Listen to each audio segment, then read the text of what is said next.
오늘 밤에 주시는 하나님의 말씀 구약 성경 이사야 62장 6절 7절 보시겠습니다. 예루살렘이여, 내가 너의 성벽 위에 파수꾼을 세우고 그들로 하여금 주야로 계속 잠잠하지 않게 하였느니라. 너희 여호와로 기억하시게 하는 자들아, 너희는 쉬지 말며 세상에서 찬송을 받게 하시기까지 그로 쉬지 못하시게 하라. 아멘. 군선교회 헌신 예배로 부름을 받았습니다. 총 오늘 아침에 권사님 3분, 우리 젊은 집사 2, 그 집사님의 2 아들들, 저희 집사람과 저희 2 아들 11, 2명 앉혀놓고 설교하고 왔습니다. 그리고 그 전에는 군부대 들어가서 우리 용사들하고 같이 예배를 드렸고, 지난 시간에는 포항지역 짜장 선교회원들이 3박 4일 동안 전방부대를 순회하면서 약 2,000여 그릇을 월요일부터 목요일까지 우중에도 대접을 하고, 그리고 오늘 이렇게 부름을 받고 왔습니다. 성경을 보면 전투 장면들이 엄청 많이 나옵니다. 우리는 영적 전쟁을 하고 있기 때문에 이것을 영적으로 해석하면 우리에게 굉장히 도움이 되는 말씀들이 많이 있습니다. 지금부터 70여 년 전 1950년 6월 25일 새벽, 정말 평화롭고 고요하기만 한 38선 일대에 포성이 울리면서 6.25 사변이 터져 한국 전쟁이 시작되었습니다. 그리고 3년의 세월을 지난 후에 1953년 7월 26일 휴전에 들어가 지금까지 우리 남한은 끊임없는 중단 없는 이 건설을 통해서 그 어느 때도 누리지 못했던 태평성대를 누리고 있는 중입니다. 민통선 가까이에 있는 화천에서 우리 남한의 끝과 같은 울산까지 오전 예배를 마치고 와서 오후 예배를 드린다는 건 30년 전만도 상상도 못하던 일. 오면서 보니까 도로로 잘 닦여져 있습니다. 차도 좋습니다. 이렇게 발전된 모습, 그 어느 때도 누리지 못했던 태평성대를 지금 우리는 누리고 있습니다.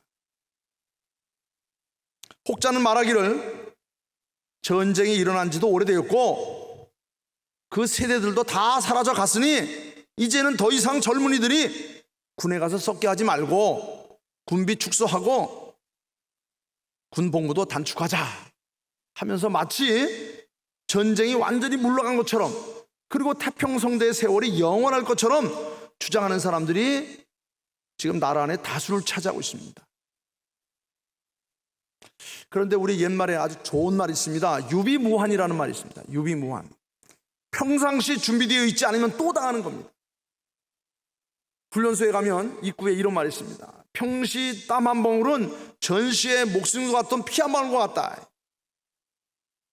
지금으로부터 약 400여 년 전 1592년 4월 12일 임진왜란이 일어났습니다. 당시 조정에는 혹시 모를 왜구들의 침략이 있을 수 있으니 군대를 양성하자. 율곡 이이와 그의 제자인 서해 유성룡이 10만 양병설을 부르짖었습니다.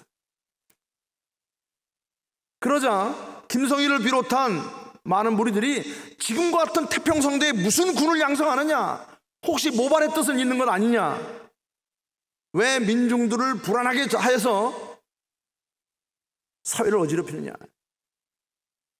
그런 사람들은 전부 다 잡아서 옥에다 가두었습니다. 그리고 몇 년 있지 않아서 임진년에 현해탄을 건너서 일본을 통일한 도요토미 히데요시가 4만여 명의 왜구들을 이끌고 현해탄을 건너와서 부산부터 시작해서 신의주까지 단숨에 초토화를 시키기 시작합니다. 자그마치 7년 동안 전 국토는 왜구의 발에 짓밟히게 되었고 수많은 기술자와 젊은이들이 현해탄을 건너 끌려가고 말았습니다. 국가가 조직되면 제일 먼저 갖춰야 될 조직이 뭐냐면 국민의 생명과 재산을 지킬 군대입니다. 그리고 이 군대의 사명은 파수꾼의 역할입니다.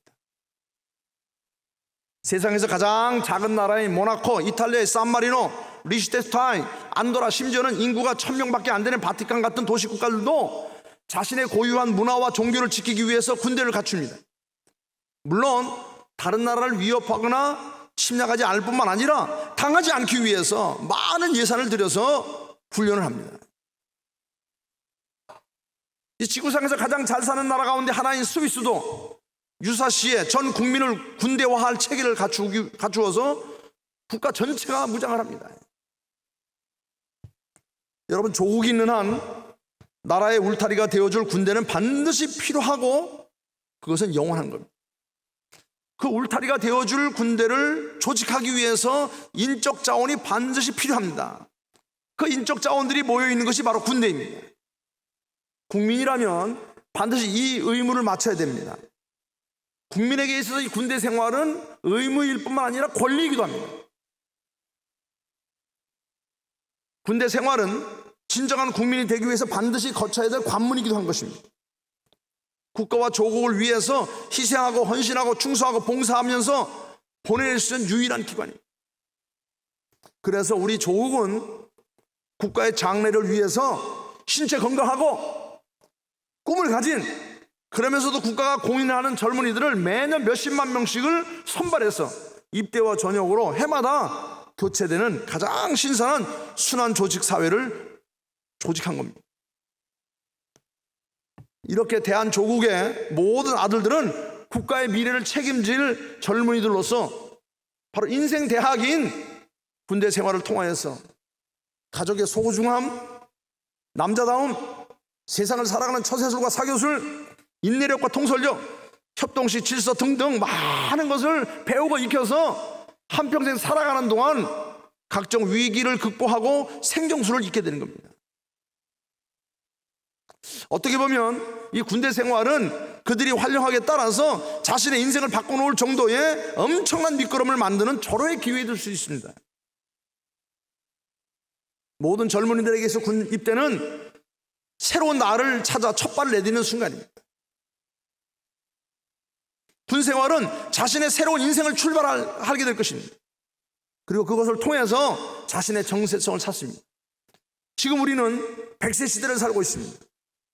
이제 20여 년 동안 부모님의 따뜻한 보호 속에 살다가 부모님의 품을 떠나서 첫 발을 내딛는 순간이 군생입니다. 군대를 갔다 오고 나도 60여 년 이상을 더 살 수 있는 그런 기회가 있습니다. 군대는 젊은이들이 이전에 접해보지 못한 아주 새로운 세계입니다. 우리가 20여 년 동안 자라온 환경과는 너무나도 다르고 생소한 것입니다. 생물학적으로 나라고 하는 존재는 급작스러운 환경의 변화와 상황을 만나게 되면 긴장하고 위축하게 되어 있습니다. 이제 부모님의 곁을 떠나서 원대한 삶을 개척해 나가야 될 많은 젊은이들, 새로운 세상을 살아가야 하는데 급작스러운 환경의 변화로 말미암아 위치한 상에서 어떻게 그것을 극복하며 독립된 개체로 가정을 이루고 자녀들을 낳고 이제 사회의 귀한 일꾼으로서 살아갈 수 있는가? 이 군대가 그 첫걸음입니다. 다시 말하면 미지의 세계에 대한 두려움에서 벗어나려면 어떻게 해야 되는가? 그것은 무엇보다도 자기 자신에 대한 자신감에서 극복될 수 있습니다. 우리 모두가 다 능력 있는 삶을 살기 원합니다. 능력 있는 삶은 아무에게나 주어지는 게 아닙니다. 능력 있는 삶은 용기 있는 자가 차지하는 겁니다. 용기는 뭐냐? 용기는 스스로의 자제력과 판단력을 가지고 정의감에 따라서 자기의 신념대로 행동하는 행동, 그 힘이 바로 용기입니다. 그런데 이것은 자신감에서 나오는 겁니다. 그리고 이 자신감은 자존심에서 세워지는 겁니다. 즉, 나 자신에 대한 자신감은 선택되었다고 하는 믿음에서 나오는 거예요. 여러분, 우리가 한평생 살아가면서 내가 가장 행복하다고 느낄 때가 언제 있는지 아십니까? 내가 가장 행복하다고 생각할 때, 그것은 내가 누군가에게 선택을 받았다는 것을 내가 받아들인 겁니다. 내가 누구에게 관심을 받고 있고, 내가 누구에게 사랑을 받고 있고, 내가 누구에게가 선택되었다는 것을 인정하고 받아들일 때 나는 외롭지 않습니다. 힘들지 않습니다. 제가 군대에 있는 병사들에게 만나면 그래요. 야, 너 군대에 있을 때 가장 억울하고 분할 때가 언제냐 물어보면 가만히 있어요. 혹시 휴가나 외출이 잘릴 때 아니야? 휴가 가려고 날짜 받아놓고 애인 만나려고 부모님에게 찾아가고 다 해놨는데 훈련으로 해서 휴가가 밀렸어요. 잘렸어요. 황당합니다. 억울합니다. 분합니다. 가장 외롭고 힘들 때는 언젠가? 가장 외롭고 힘들 때는 군대에서 생일을 맞이했는데 아무도 알아주질 않아요. 그렇다고 내 입으로 내가 말하기도 뭐해요. 그래서 한국처에 가서 외롭고 힘들게 군대 생활을 보내는 형제들이 많이 있습니다. 사회에 있으면 부모가 챙겨주고 애인들 만나서 좋은 시간도 갔는데 군대에서 생일을 맞았을 때 아무도 알아주지 않을 때 가장 힘들고 어렵습니다. 그 다음에 마지막 한 가지 더 말하자면 가장 분하고 억울할 때, 이 강단에서 쓰기는 뭐하지만 그냥 다 총으로 들어가고 싶을 때가 언제냐. 군대 가기 전에 애인하고 약속하기를 2년만 참어, 내가 하고 올게. 약속을 다 하고 왔는데 상병을 딱 달고 있는데 들려오는 소리가 짝순이가 애인을 만나서 변신해서 돌아섰다는 겁니다. 그때는 세상이 보이지 않습니다. 사고 납니다. 사고는 터집니다. 그런데 내가 누구에게 사랑을 받고 있고 관심을 받고 있고 선택되었다는 것을 받을 때 난 외롭지 않습니다. 분하지 않습니다. 억울하지 않습니다. 죽고 싶지 않습니다. 여러분, 우리가 부정할 수 없고 거역할 수 없으며 필연적으로 받아들여야 하는 피선택이 있는데 그건 세 가지로 볼 수 있습니다. 첫째로 부모. 여러분, 우리가 부모를 선택한 게 아니에요. 부모가 나를 선택했어. 내 부모가 못 배우고 모자라고 부족해도 그분은 나의 부모예요. 우리 모두는 부모에 의해서 선택되어 이 세상에 오게 되었습니다. 나는 이미 어머니 뱃속에서 선택된 자예요. 한 생명체가 탄생하기 위해서는 3억에서 5억 마리 정자 중 하나의 난자에 선택되어서 생명체로 탄생한 거예요. 그리고 10개월간의 불안한 가운데서 세상에 선택되어서 이 광명한 빛을 보게 된 것입니다. 얼마나 많은 생명체들이 빛도 보기 전에 유산 처리되는지 여러분들 알고 계십니까? 태어나서도 버려지는 영아들, 제대로 자라지 못하고도 죽어가는 영아들. 여러분, 우리 모두가 사랑하는 부모에게 선택되어 무언의 사랑과 은혜를 받으면서 오늘 이 자리에 오게 되었다는 것, 이게 얼마나 큰 힘이고 얼마나 큰 나의 자존심을 세워주는 힘이 되는지 몰라요. 여러분, 물론 나를 기르고 가르치시는 양부모는 얼마든지 있을 수 있어요. 그러나 나를 이 땅에 내놓으신 친부모는 오직 그분밖에 없어요. 그분이 못 배우고 모자라고 부족해도 그분에 의해 선택되어 내가 이 땅에 왔다고 하는 것이 얼마나 큰 축복인지 모릅니다. 나의 한평생은 부모의 선택에 의한 대물림입니다. 우리 모두를 낳고 기르시고 가르치는 그 은덕을 가히 형해낼 수 있는 선택받은 자인 것을 우리는 생각할 때 난 외롭지 않습니다. 힘들지 않습니다. 고독하지 않습니다. 두 번째는 내가 조국으로부터 선택받았다고 하는 겁니다. 군대에 있는 모든 우리 젊은이들 대한민국 1등 국민으로 선택된 자들입니다. 아무나 푸른 제복을 입을 수 있는 게 아니에요. 군대 오기 전에 병무청에 가서 다 검사했습니다. 신체적으로 건강한 사람, 정신적으로 건전한 사람, 사상적으로 온전한 사람, 장차 나의 조국 대한민국의 주권자로 수행받기 위해서 국가로부터 선택되어서 지금 거기서 다듬어지고 있는 중입니다. 장차 그들은 가정을 이루어서 국가의 기초를 이룰 사람들입니다. 직장을 갖추어서 국가를 풍요롭게 할 사람들입니다. 국가의 주인으로 자라갈 사람들입니다. 그들 모두가 모든 과정을 마치고 전역하는 날 얻게 되는 영광스러운 이력서가 하나 있습니다. 그건 바로 뭐냐면 대한민국 예비역 육군 병장. 그것은 국가가 인정하는 인증서입니다. 그것은 대한민국 1등 신락감임을 국가가 보증하는 보증서이기도 한 것입니다. 이 사람은 정신적으로, 사상적으로, 신체적으로 아무 이상이 없다. 여러분, 대한민국이 마음에 들지 않아 지구 끝에 가서 산다 할지라도 그는 역시 대한조국의 아들입니다. 나라 국적을 바꾼다 해도 이민을 가서 저 지구 끝에 가서 산다 할지라도 그의 피 속에는 조국의 피가 흐르고 있다는 것을 부정할 수가 없습니다. 우리 모두는 나의 조국 대한민국에서 선택받아서 오늘 이렇게 부강한 풍요로운 삶을 살아가고 있는 것입니다. 마지막 하나는 천지를 창조하시고 인간을 내신 하나님으로부터 선택받았다고 하는 겁니다. 우리 인생이 잃어버리고 알지 못했던 하나님께서 군선교 사역을 통해서 군에 있는 많은 영혼들을 택하시어 내가 너를 지명하여 불러나니 너는 내 것이라. 내가 물 가운데를 지날지라도 내가 침을 당하지 않을 것이요 불 가운데 지날지라도 불사람을 당하지 않을 것이다. 내가 너를 택한 것이 아니라 너희가 나를 택한 것이 아니라 내가 너희를 택했다. 군에 와 있는 동안 하나님께서 주의 사자들을 통해서 그들을 불러서 하나님의 자녀로 삼으시고 그들을 예수 그리스도의 이름으로 세례를 주시고 그들을 하나님의 사랑으로 자녀 삼으시고 천국 백성도로 그들을 세워가시고 있다는 것을 깨우치는 겁니다. 여러분, 우리가 이 자리에 와서 앉고 싶어서 앉아있는 줄 아십니까? 하나님께서 만세전에 우리를 택했기 때문에 그 하나님의 거룩한 사랑 속에 이끌림을 받아서 오늘 여기 와서 예배드리고 있는 거예요. 이것을 인정하고 받아들일 때 난 정말 행복한 사람입니다. 나는 완전한 사람이 되는 겁니다. 이 마지막 선택을 위해서 하나님께서 믿는 자에게 주신 사명이 있습니다. 그것이 오늘 본문에 나타나 있는 말씀이에요. 하나님께서 우리에게 오늘 이 서영교회 모든 성도들에게 동일하게 주신 은사가 있는데 그것이 바로 파수꾼의 사명이라는 겁니다. 6절 말씀, 예루살렘이여 내가 너의 성벽 위에 파수꾼을 세우고 그들로 종일 종야에 잠잠지 않게 하였느니라. 여러분, 만약에 성벽 꼭대기에 파수꾼을 세웠다면 지금 무슨 상황입니까?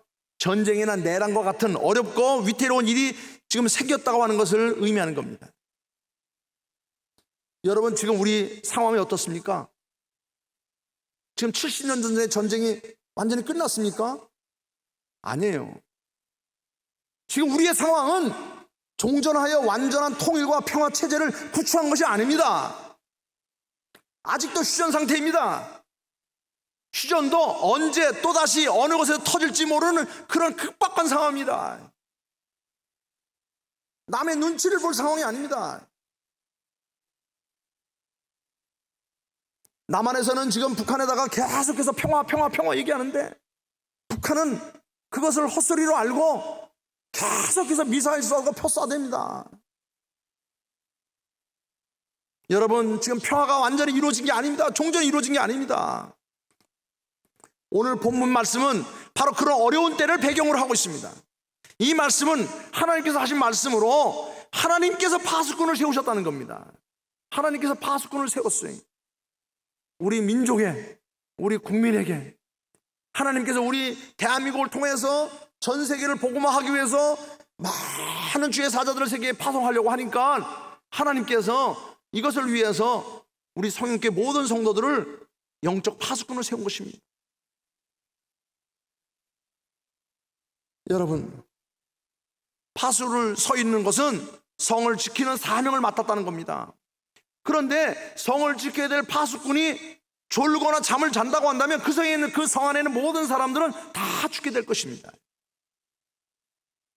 파수꾼은 모두가 다 잠들고 있는 사이에 잠자지 않고 굳건하게 그 자리에 서서 위태로운 일이 생기면 소리쳐서 잠자고 있는 모든 사람들을 깨우는 그런 사명이 있습니다. 예수님께서 겟세마네 동산에서 제자들에게 잠들어 있을 때에 어찌하여 자느냐? 시험에 들지 않게 깨어 기도하라. 마지막 때가 되면 사탄 마귀는 우는 사자와 같이 택한 자라도 미혹할 것이라고 하셨습니다. 사탄 마귀는 천사와 같이 가장하고 성도들을 유혹하기 때문에 이를 분별하기가 정말 힘들고 어렵습니다. 정말 우리는 아주 어려운 때를 살아가고 있습니다. 이 어려운 비상 시기에 하나님께서 우리들을 바로 시대의 파수꾼으로 세우셨다는 겁니다. 이것이 바로 우리들이 깨달아야 될 사명입니다. 한국 교회에 이 파수꾼의 사명을 감당하고 주신 사역이 바로 뭐냐면 그게 바로 군성교 사역입니다.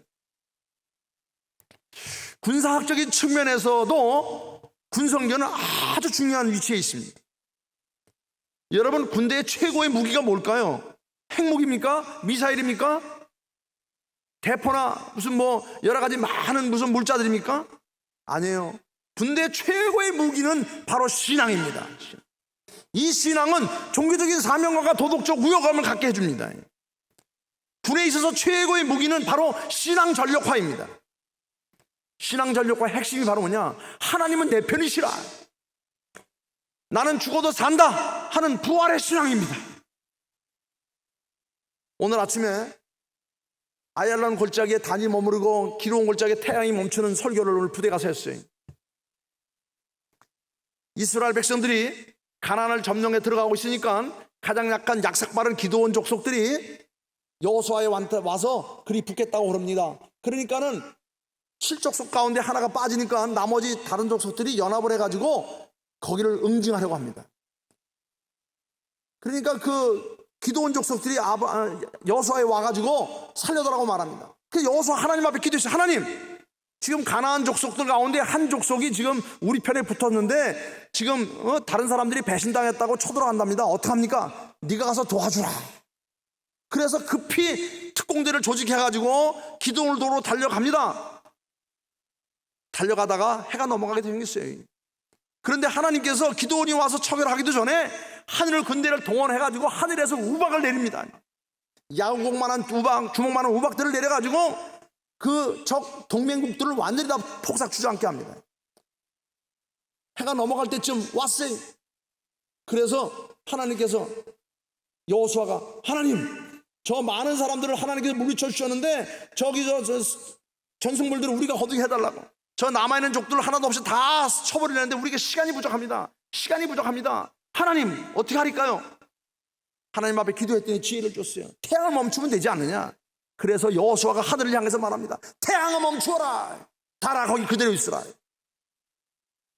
여러분, 신앙으로 무장된 군대에는 하나님께서 천지를 동원해서라도 승리케 하시는 거예요. 여러분, 군에 있어서 최고의 무기는 바로 신앙 전력화. 하나님은 내 편이시라, 난 죽어도 다시 산다고 하는 이 부활의 신앙. 여러분, 역사상 가장 강한 군대로 가장 넓은 영토를 장악한 군대가 어딘지 아십니까? 13세기 초 징기스칸의 몽골 기마 군단입니다. 그들은 당시 문명세계 속 극동 고려에서부터 극서 헝가리에 이르는 대부분을 다 정복했습니다. 그 당시 몽골 본토의 인구는 약 100만 정도밖에 안 됐습니다.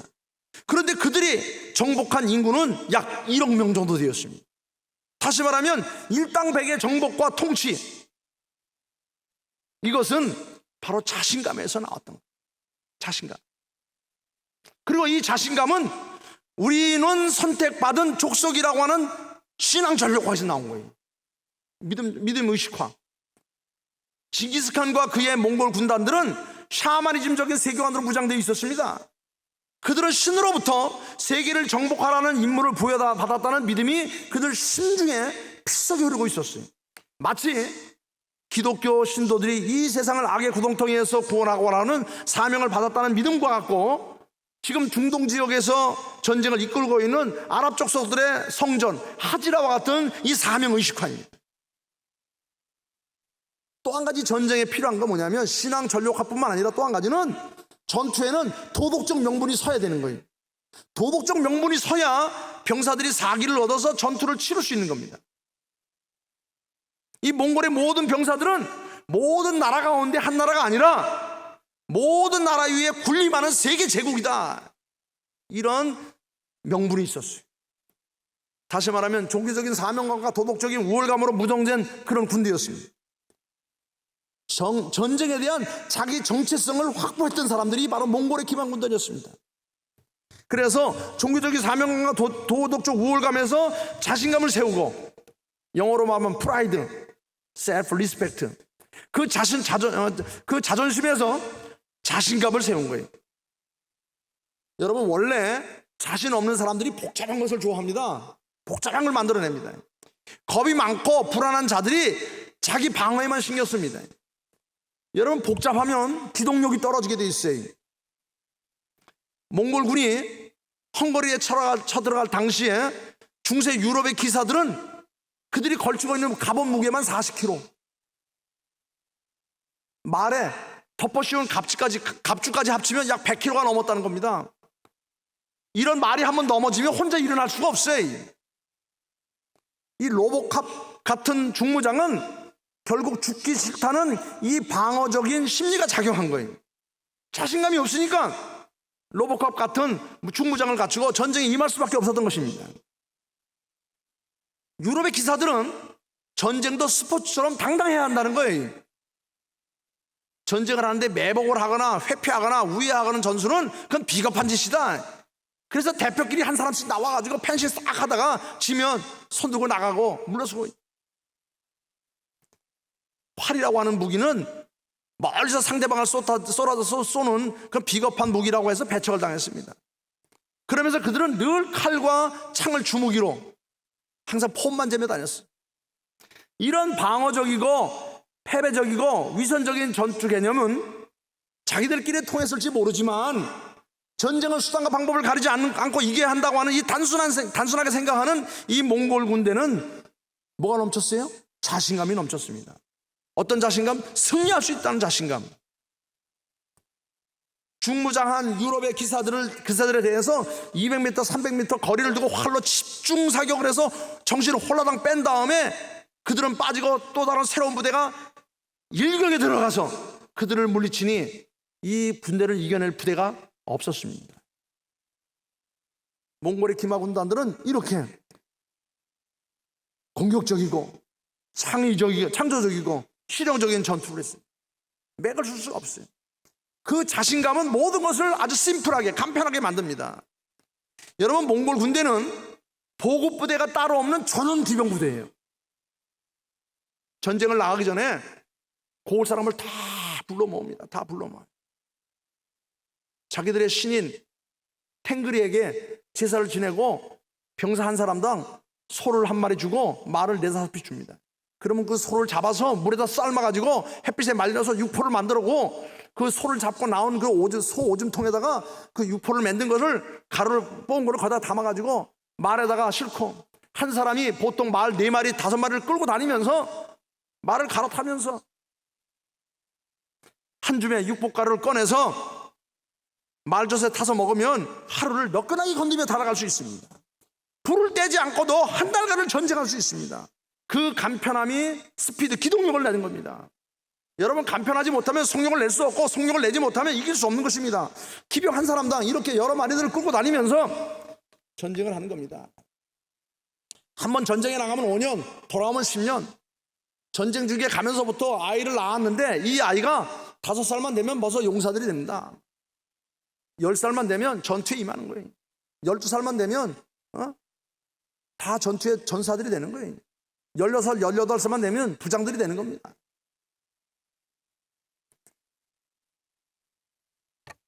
여러분, 기병 한 사람당 이렇게 비상식량을 가지고 다니면서 여러 가지 많은 전상, 하루에 100km 이상씩 달려가면서 이걸 흉내내다가 사막에서 망한 장군 있죠? 사막의 여우 롬멜 장군. 말은 교태할 수 있는데 탱크는 100km 가면 퍼져버리고 맙니다. 기동성을 높이기 위해서 갑옷도 입지 않고 말 한 정도 없이 많은 병력이 솥을 걸어서 밥을 해먹는 데만 한나절만 거리는 이 농민기와 싸움을 하면 그 상대도 안 됐어요. 유목민들인 이 몽골 군대들과. 여러분, 우리는 군에 무엇보다도 신앙심을 심어주어야 됩니다. 아무리 좋은 장비를 갖다 줘도 몇 년 못 가면 다 낡고 썩고 다 망가지고 말아요. 신앙심을 심어줘야 됩니다. 우리 이 시대의 사명이 뭐지요? 통일입니다. 남북 통일. 이제 우리는 통일을 이루어서 나아가 저 만주벌판도 다 다시 찾아와야 됩니다. 우리는 지난 세기 동안 남북 간의 분단으로 말미암아 지리적으로 완전히 고립된 섬이 되어버리고 말았어요. 삼면이 바다, 한쪽 북쪽면은 몇 겹수의 철조망으로 말미암아서 철저하게 고립된 섬. 이 지구상에 이렇게 지리적으로 폐쇄된 나라가 없습니다. 이제 이 폐쇄된 공간에서 우리 젊은이들에게 무엇을 잃어버렸냐면 꿈을 잃어버렸죠. 이 분단된 체제에 너무나 익숙해졌습니다. 이제 우리에게 남은 이 통일의 과업이 어떤 의미를 갖느냐? 이제 열린 공간을 만들어야 되는 겁니다. 잃어버린 꿈을 찾아야 되는 겁니다. 여러분, 우리의 국토가 얼마나 커야 될 것 같아요? 남북한 한반도 전체 22만 평방킬로미터라고 말합니다. 우리의 국토는 한반도 전체 22만 평방킬로미터 중 추정선을 허리가 잘린 남한 10만 평방킬로미터 이 땅만이 아닙니다. 그렇다고 압록강에서 두만강까지 한반도만도 아닙니다. 우리의 진정한 영토는 중국이 스스로 쌓아놓은 만리장성으로 시작해서 산해관을 거들어 해서 저 서쪽의 영주성, 북쪽의 만주, 동북 삼성이 다 우리의 땅이 되어야 될 것입니다. AD 70년에 디도 장군에 의해서 예루살렘이 폭삭 망하고 말았습니다. AD 70년에 망한 이스라엘이 1948년도에 팔레스타인에다가 다윗의 깃발을 꽂아놓고 이거 우리 거다. 그래서 시작된 게 뭐죠? 그게 중동전쟁입니다. AD 70년이면 우리나라로 말하면 고조선 시대예요. 고조선 때 잊어버린 땅을 2000년에 지금 와서 남들이 살고 있는 땅에다 깃발을 꽂아놓고 나가라, 이거 우리 땅이다. 왜 이스라엘은 되는데 왜 우리나라 안 됩니까? 우리나라도 신앙으로 무장되고 하나님이 함께 하시면, 온 국민들이 함께 하면 저 만주 땅도 다 찾아올 수 있습니다. 이것이 바로 우리 통일의 비전입니다. 이제 우리 대한의 모든 젊은이들이 부산으로부터 대구, 대전, 서울, 해주, 평양, 시리즈, 심양, 원천, 북경, 서안을 지나서 중앙아시아, 바그다드, 이스탄불, 프랑스, 영국, 런던까지, 또 목포, 광주, 전주, 서울, 원산, 함흥, 블라디보스틱, 우즈무르, 그 다음에 바이카르를 지나서 우랄 산맥을 넘어 모스크바를 지나 함부르크, 런던, 아메리카 대륙까지 뻗어갈 수 있는 이 무한한 가능성들을 우리가 심어줘야 됩니다. 이것이 바로 통일의 비전입니다. 이것이 바로 우리 시대가 해야 될 막중한 일이에요. 이를 위해서 군성교가 필요하고, 이를 위해서 한국교회가 함께 기도하면 하나님께서 시간을 단축시킬 겁니다. 왜 이스라엘은 했는데 우리나라는 못합니까? 분단된 상태 하에서는 온전한 경제 발전을 이룰 수가 없습니다. 북한이라는 변수에 우리 남한의 경제가 얼마나 많이 좌우되는지 모릅니다. 분단된 상황 가운데서 이런 불안감, 이 경제 투자의 한계를 느낍니다. 결국 이 분단 구조는 남북한 간의 불신을 확진시켜서 신뢰를 이렇게 만들고 맙니다. 남북한은 상대방의 말을 전혀 믿으려 하지 않고 있습니다. 그러한 불신이 사회 내 모든 조건 내에 내재화되고 있습니다. 개개인의 삶에 내면화되고 있습니다. 우리 사회를 불신으로 몰고 있습니다. 남과 북, 동과 서, 좌우, 진보, 보수. 여러분, 우리가 신앙으로 하나 되지 않으면 이룰 수 없는 일입니다. 진리적으로 딱 트인 세상, 열린 세상을 만들어야 됩니다. 그렇게 해서 좀 더 땅덩어리에 갇힌 우리 국민들을 해방시켜줘야 됩니다. 좁은 땅덩어리에 갇힌 우리 국민들을 해방시켜줘야 됩니다. 그래서 우리 민족이 옛날과 같이 중국, 몽골, 중앙아시아 여러 민족들과 함께 자유롭게 왕래하며 세계로 뻗어가는 그런 꿈을, 희망을 가져야 되는 겁니다. 잠언서에서 말했습니다. 묵시가 없는 백성들은 망한다고 말했습니다. 자, 다시 본문으로 돌아와서 6절 하반절을 보니까, 너희 여호와로 기억하게 하는 자들아, 너희는 쉬지 말며 또 그로 쉬지 못하게 하라, 못하시게 하라. 하나님께서 우리에게 좋은 방법을 이루어 주었습니다. 다시 말하면 파수꾼들로 온 세상 사람들을 위해서 소리치라는 겁니다. 기도하라는 겁니다. 하나님께서 파수꾼이 된 우리로 하여금 중보기도 하라고 말씀하셨습니다. 여러분, 지금 우리가 이렇게 살아갈 수 있는 것, 우리가 이렇게 구원받고 살아갈 수 있는 것, 이렇게 평안한 가운데 신앙생활을 할 수 있는 것은 바로 우리 주님 예수 그리스도께서 우리를 위해서 중보 기도하셨기 때문인 것입니다. 지금도 성령께서 우리를 위해서 기도하시는 덕인 것을 우리가 알아야 되는 겁니다. 이제 우리가 받은 동일한 사명인 이 시대의 파수꾼으로 잠잠하지 말고 계속 소리쳐야 될 것입니다. 그것이 바로 뭐냐? 기도하는 삶인 것입니다. 요한복음 14장에서 그랬지. 너희가 내 이름으로 무엇을 구하든지 내가 시행하리니 이는 아버지로 하여금 아들을 인하여 영광을 얻으시게 하려 함이라. 여러분, 우리가 우리 하나님 앞에 기도하면 그 기도를 받으시는 하나님께서 그 모든 일을 대신에 다 치르시겠다는 겁니다. 여러분, 우리는 이제 모두 하나님께서 기억하시게 하는 자들이 되어야 돼요. 하나님께서 기억하는 자들. 여러분, 오늘 제가 여기 오게 된 것은 이성택 목사님이 저를 기억했기 때문에 여기 온 거예요. 얼마나 큰 축복입니까? 이성택 목사님이 우리 한국 우리 교단의 큰 어른이에요. 같은 동기지만 내가 존경하고 사랑합니다. 직전에 군선교회 회장을 맡으셔서 전후방을 놀아다니면서 참 활동도 많이 하신 분이에요. 그분이 저 강원도 오지에 있는 저를 기억했기 때문에 오늘 여기 온 겁니다. 여러분, 우리가 하나님 앞에 기억되기만 하면 하나님께서 우리를 어떻게 사용하시겠습니까? 우리가 상상하는 그 이상으로 사용하실 것입니다. 여러분, 우리 모두가 다 하나님으로부터 기억되게 하기 위해서 우리는 날마다 하나님 앞에 울부짖어야 됩니다. 하나님, 저 여기 있습니다. 제가 이 일을 감당하려고 하는데 힘이 부족합니다. 지혜가 부족합니다. 파수꾼의 외침이 강렬한 것처럼 우리의 외치는 기도는 간절해야 합니다.